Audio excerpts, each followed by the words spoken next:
ഇസ്രായേലിൽ ബോംബിട്ട് തുർക്കി, ഇറാന് തുർക്കിയുടെ യുദ്ധക്കൂട്ട്. പശ്ചിമേഷ്യയിലെ യുദ്ധമുഖത്തേക്ക് ഒരു രാജ്യം കൂടി എത്തുന്നു.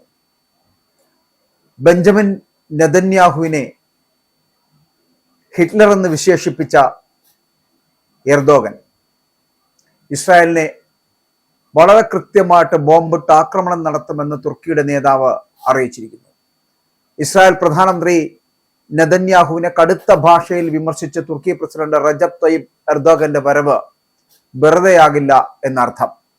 നെതന്യാഹുവിനെ ആധുനിക കാലത്തെ ഹിറ്റ്ലർ എന്ന് വിശേഷിപ്പിച്ച എർദോഗൻ രക്തദാഹവും വിദ്വേഷവും കൊണ്ട് നെതന്യാഹു അന്ധനായെന്ന് വിമർശിക്കുകയും ചെയ്തു. ഗാസയിലെയും ലബനിലെയും ആക്രമണങ്ങൾ തുടരുന്ന സാഹചര്യത്തിൽ ഇസ്രായേലിനെ കടന്നാക്രമിക്കുമെന്ന പരോക്ഷ ഭീഷണിയും അദ്ദേഹം മുഴക്കുന്നുണ്ട്. നെതന്യാഹുവിന്റെ പേര് ഹിറ്റ്ലർക്കും മുസോളിനിക്കും സ്റ്റാലിനുമൊപ്പമാണ് ചരിത്രം രേഖപ്പെടുത്താൻ പോകുന്നത് എന്നുകൂടി എർദോഗൻ വ്യക്തമാക്കുന്നു. ഗാസയിൽ ഇസ്രായേൽ നടത്തുന്നത് വംശഹത്യയാണ് എന്നും ഇതിന് നെതന്യാഹു ലോകത്തോട് മറുപടി പറയേണ്ടി വരുമെന്നും അദ്ദേഹം പറയുന്നു.